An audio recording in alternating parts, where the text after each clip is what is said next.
harta karunia Allah, pemberian Allah, dia nggak akan sakit hati ketika dihina. Dia nggak akan kecewa ketika hartanya nggak ada atau hilang. Dia nggak akan buruk sangka ketika digibah, diburukan. Kenapa? Karena semua yang dia miliki itu dari Allah, pemberian Allah. Artinya bulat bergantung, bersandar kepada Allah, kepada rahmatnya, kepada karunia-Nya. Masya Allah, nikmat. Ini baru hikmah yang pertama. Belum lagi hikmah yang kedua, ketiga, keempat, sampai hikmah yang ke-300 selesai.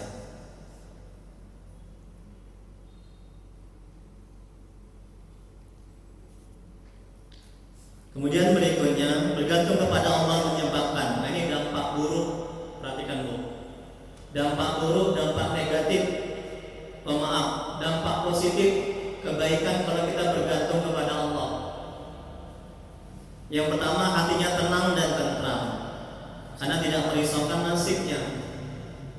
Dia tidak merasa cukup, dia telah merasa cukup dengan apa yang telah ditampilkan Allah. Yang kedua, lenyap rasa seseorang dalam penghambaan terhadap sesama manusia. Dia tidak terlalu mencintai suaminya.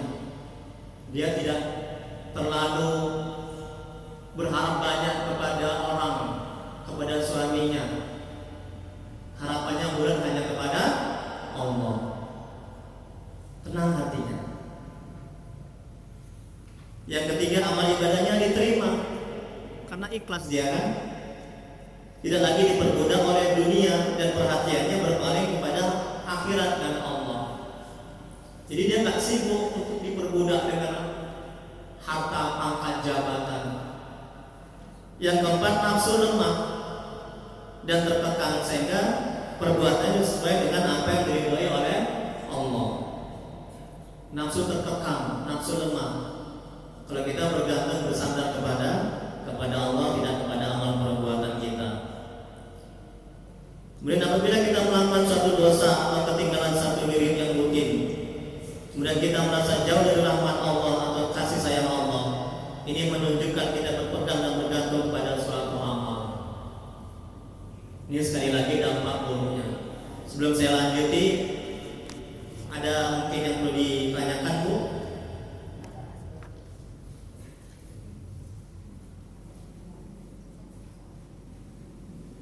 Sampai di sini udah paham ya Bu ya? Nah, kalau nggak paham tolong ditanya. Sebelum saya lanjuti ini ada halaman 3 juga separuh. Nah, mungkin terlintas pertanyaan. Jadi kalau saya nggak bisa jawab, pertemuan berikutnya jawabannya saya buka lagi kitab-kitab. Ada pertanyaan?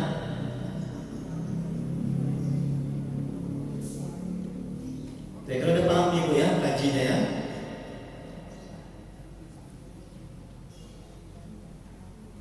Oke, kita lanjuti. Kalau ada pertanyaan, bebas lah, tidak hanya ini, banyak tentang fikih juga. Kalau saya bisa saya jawab.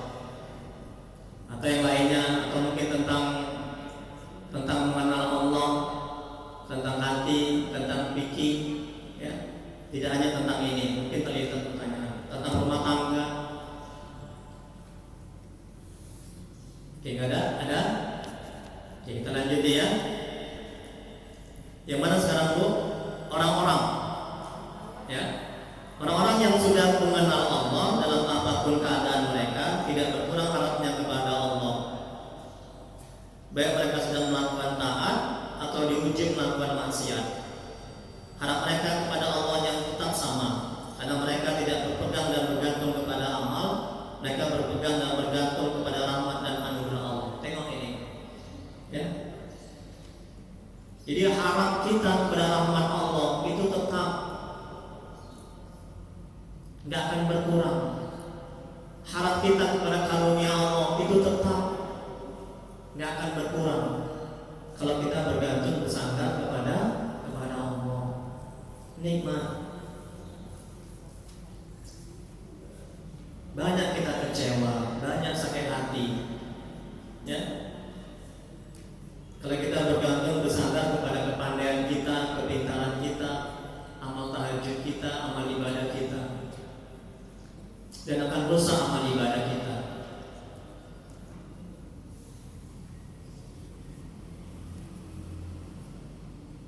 Jangan kemudian berikutnya, jangan kita bergembira karena sudah mengerjakan amal ketaatan, tapi bergembiralah karena Allah menganugerahkan rahmat-Nya sehingga kita bisa beramal. Kalau kita bergembira karena ketakwaan kita, ini pertanda kita berpegang dan bersandar kepada amal. Bila kita berpegang kepada rahmat Allah, apapun keadaan kita, kita akan selalu dekat kepada Allah. Tengok itu, ya. Anak itu, kalau nggak aku yang menyekolahkan, bangga dia gembira. Dia nggak akan jadi orang itu. Nah ini akibat bergantung bersandar kepada hartanya, kepada amalnya, kepada kehebatannya, kepada kemampuannya. Tapi kalau dia bergantung bersandar kepada Allah, dia bisa beramal. Itu karena apa? Karena Allah gerakkan hatinya sehingga dia bisa beramal. Betul? Karena Allah tuntun dia, karena bantuan Allah, pertolongan Allah, sehingga dia bisa beramal. Dan pada hakikatnya sedekah yang dia lakukan itu adalah perbuatan Allah. Dia hanya sebagai perantara sampainya nikmat kepada orang lain. Masya Allah, tabarakallah. Nikmat enggak Bu? Bu, nikmat enggak? Enak enggak Bu manajemen hati? Kita enggak akan ujub, merasa hebat, merasa berjasa, merasa mulia ketika kita sudah sedekah, ketika kita sudah membantu orang lain, ketika kita sudah beramal ibadah.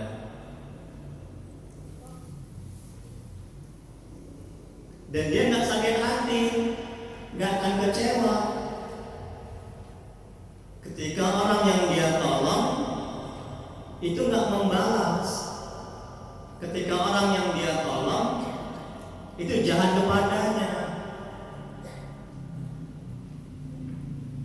ketika orang yang dia tolong, yang dia bantu itu memburuk-burukannya, dia nggak akan sakit hati, dia nggak akan kecewa. Ini manajemen hatinya. Timbulkan kesadaran dalam hati, kita bisa beramal ibadah itu karena karunia Allah, itu karena bantuan Allah, pertolongan Allah, itu karena daya upaya dari Allah. Dan kita pada hakikatnya sebagai perantara sampainya nikmat kepada orang lain. Masya Allah, enak hati itu, ya. Ini pentingnya manajemen hati. Suami nggak baik akhlaknya, hatinya nggak kecewa, hatinya nggak sedih. Anak belum taat, hatinya nggak kecewa, hatinya nggak sedih. Dia nggak akan buruk sangka kepada Allah. Dia kelola hatinya bahwa yang memberikan hidayah adalah Allah, betul? Yang memberikan hati adalah Allah, betul? Sehingga hatinya tenang, dia tata hatinya. Masya Allah. Ada pertanyaan sebelum kita lanjuti?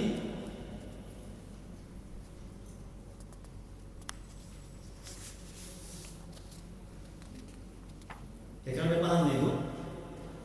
Halo, udah paham Bu? Paham ya Bu ya? Alhamdulillah. Nah, mudah-mudahan kita bisa mengamalkannya Bu ya. Nah, nanti kalau udah pulang dari sini Bu, ketika ada yang menyakiti, jangan lagi stres lah Bu. Insyaallah. Ketika doa belum terkabul, jangan lagi putus asa lah Bu. Ya Bu ya? Bisa kan? Ketika suami lincah lagi, jangan lagi stres lah Bu. Bisa ya Bu ya? Insya Allah. Oh iya, kata Ustaz Tri, harus kita manajemen hati kita. Ketika ada yang menyakiti kita, maka katakan dalam hati, dia menyakiti saya karena atas izin Allah, atas kehendak Allah. Betul? Betul kan, Bu? Semua yang terjadi di dunia ini itu atas izin Allah, atas kehendak Allah. Betul kan? Dan Allah yang menggerakkan hatinya, sehingga kita nggak sakit hati, kita nggak dendam. Awas gue ya, 7 turunan gue nggak akan kulihat, nggak mau 7 turunan, bayangkan tuh ngeri nggak? Kalau kita nggak bisa menahan hati kita, dan kita akan bisa bersabar ketika doa kita belum terkabul. Ada pertanyaan? Yang terakhir, firman Allah dalam Al-Quran, katakanlah hanya karena merasakan karunia rahmat Allah kamu boleh bergembira, dan itulah yang lebih baik berguna bagi mereka daripada apa yang dapat mereka kumpulkan sendiri. Surah Yunus ayat 59. Dan maka saat hikmah ini menjelaskan kepada kita bahwa ketergantungan kepada amal adalah berkurangnya harapan menggapai ridha Allah ketika terjadi kesalahan, tertipu, ujub, lancang, dan tidak sopan terhadap Allah, serta merasa dirinya mempunyai hak-hak di sisi Allah, bergantung pada nafsu, perbuatan daya atas kekuatan yang menyebabkan seorang sengsara. Seorang hamba hanya boleh bergantung kepada Allah, kepada karunia Allah, pertolongan Allah, petunjuk Allah, pemberian Allah. Jadi kalau nikmatnya, ini jamnya tepat ya? Tepat ya? Kita asalnya 3:31. Oh, ini lagi ya? Oh, iya. Jadi kalau hikmahnya, Syekh Imam Ibnu Athaillah As-Sakandari mengatakan sebagian tanda berpegang atas amal. Ini yang pertama, Bu, hikmahnya yang atas. Ya. Sebagian tanda berpegang atas amal ialah kurang harapannya kepada Allah ketika terjadi kesalahan-kesalahan. Jadi kalau kita beramal ibadah, kita bergantung, bersandar kepada amal ibadah kita, amal tahajud kita, amal sedekah kita. Ketika kita tergelincir kepada maksiat dan dosa, maka akan berkurang harap kita untuk meraih ridha Allah. Ya, untuk meraih surga. Nah, ini akibat dia bergantung, bersandar kepada amal. Dan ketika dia melakukan ketaatan-ketaatan, ini akan menjadi tinggi harapannya untuk mendapatkan rahmat Allah, untuk meraih rahmat Allah. Nah, dalam berdoa juga begitu. Nanti di hikmah berikutnya itu ada, jangan jadikan doamu itu sebagai tujuan, dikata al-imam. Jangan jadikan doamu itu sebagai tujuan untuk tercapainya apa yang kau hajatkan. Kalau itu yang kau lakukan, ketika doamu belum terkabul, tidak terkabul, kau akan kecewa dan sakit hati, bahkan kau akan stres. Jadi ketika kita berdoa, umpama kita punya hajat, apa hajat kita? Hajat kita supaya anak kita lulus ujian. Kita ada tahajud, kita banyak sedekah. Dan, nah, ketika kita mau doa, jangan jadikan hajat kita itu, keinginan-keinginan kita itu berada di benak kita, di akal pikiran kita. Dan kita jangan bergantung, bersandar kepada keinginan-keinginan kita itu. Ketika berdoa, ya Allah, luluskanlah anakku, ya Allah. Dalam hati akal pikiran kita bergantung, bersandar kepada keinginan-keinginan kita itu. Nanti apa akibatnya? Akibatnya ketika keinginan kita tidak terkabul atau belum terkabul, kita akan kecewa, kita akan sakit hati.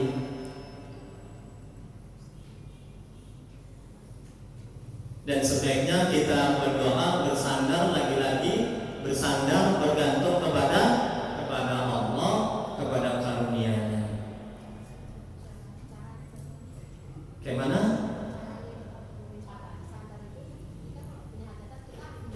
Ya.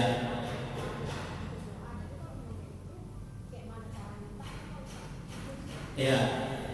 Ya, ada yang bertanya, bagaimana Pak Ustaz cara memintanya ketika kita berdoa? Nah, cara memintanya, umpama kita punya hajat apa? Anak kita mau ingin lulus, ya. Nah, begini caranya, coba perhatikan. Nah, kita berdoa begini, ya Allah. Jadi mulut mengatakan ya Allah luluskan anakku, tapi hati kita, akal pikiran kita bergantung bersandar kepada Allah. Jadi jangan hati terfokus kepada apa yang kita inginkan. Kalau hati kita fokuskan kepada apa yang kita inginkan, agar anak lulus, ketika belum lulus kita akan kecewa. Yakinlah. Ini banyak dialami jemaah-jemaah saya. Dia akan sakit hati, dia akan stres, dia akan berhenti tahajud, berhenti beramal ibadah. Nauzubillah. Ini akibat dia bergantung bersandar kepada keinginannya, tidak kepada Allah, tidak kepada karunia-Nya. Masya Allah. Tenang hati. Dan dampak positifnya, kalau kita tidak bergantung bersandar kepada keinginan kita, ketika dikabulkan doa kita nggak akan ujub, kita nggak akan bangga, kita nggak akan mengatakan tulah kan karena doaku itu. Kan ada orang begitu kan? Kita nggak akan mengatakan demikian. Kalau kita berdoa bergantung kepada Allah, kepada karunia-Nya. Tidak hati akal pikiran kita bergantung kepada keinginan-keinginan kita. Masya Allah. Enak ya? Kan sering kan bukan? Sering gitu kan? Kalau nggak mau doakan, nah ini saya juga mendoakan, saya juga meruqyah dari jarak jauh.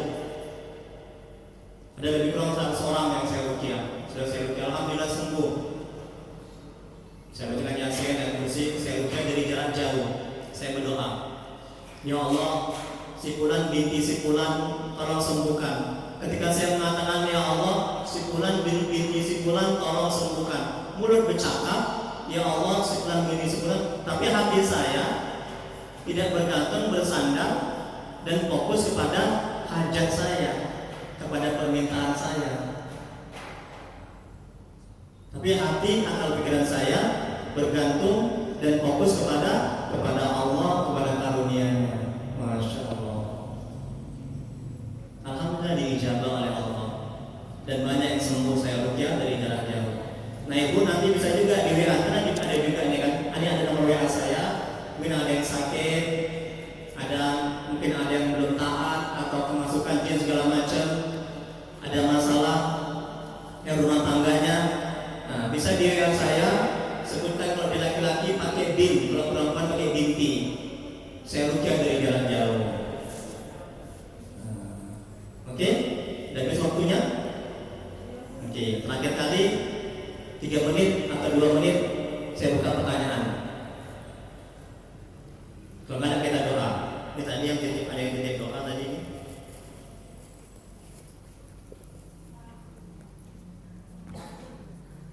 Ada pertanyaan sebelum kita doa? Sudah mau masuk waktu? Ya silakan Bu.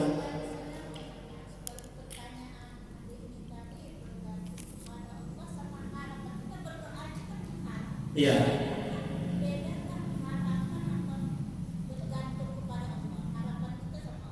Ya. Beda lah Bu. Berharap bahwa kita dikabulkan. Kita bergantung kepada Allah. Beda. Ya. Bergantung bersandar. Ibu ini bergantung bersandar kepada ini. Nah, kalau harap, kita berharap supaya doa kita dikabulkan.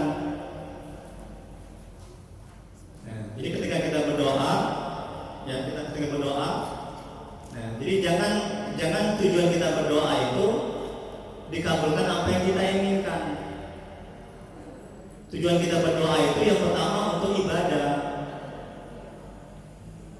yang kedua untuk memperjelas kita ini hamba, Allah adalah Tuhan kita. Yang ketiga, tujuan kita berdoa ini adalah menampakkan bahwasanya kita ini fakir, berhajat. Nah, jadi doa itu ibadah. Jadi ketika doa kita belum terkabul, kita nggak akan kecewa, kita nggak akan sakit hati. Jadi sekali lagi ketika berdoa, memang ajak kita supaya lulus anak, mendapat rezeki, ya. Nah, doa itu biasa. Doa, ya Allah beri aku rezeki, tapi hati fokus kepada Allah,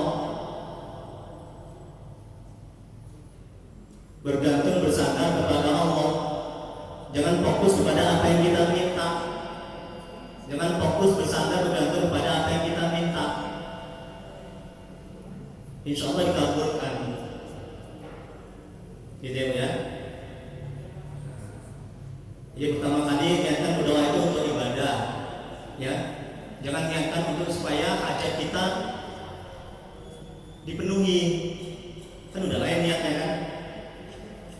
Yang kedua, niat kita yang berdoa itu apa? Untuk mendekatkan diri kepada Allah.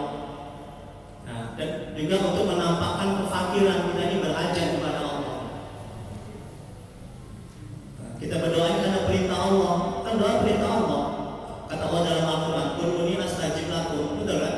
Mintalah maka akan aku kabulkan. Gitu ya. Wallahu a'lam bishawab. Hanya Allah yang Maha mengetahui jawabannya. Ini tadi ada yang berhajat supaya didoakan ya Bu ya. Bapak Aden Sinulinga bin Lawan Sinulinga. Ya Bu, betul. Siapa nih tadi Bu? Ya. Ya. Raden Sinulinga bin Lawan ya. Sinulinga. Ini kenapa Bu? Ya. Oh, ini sudah meninggal. Almarhum ya. Ya, almarhum Raden Sinulinga bin Lawan Sinulinga.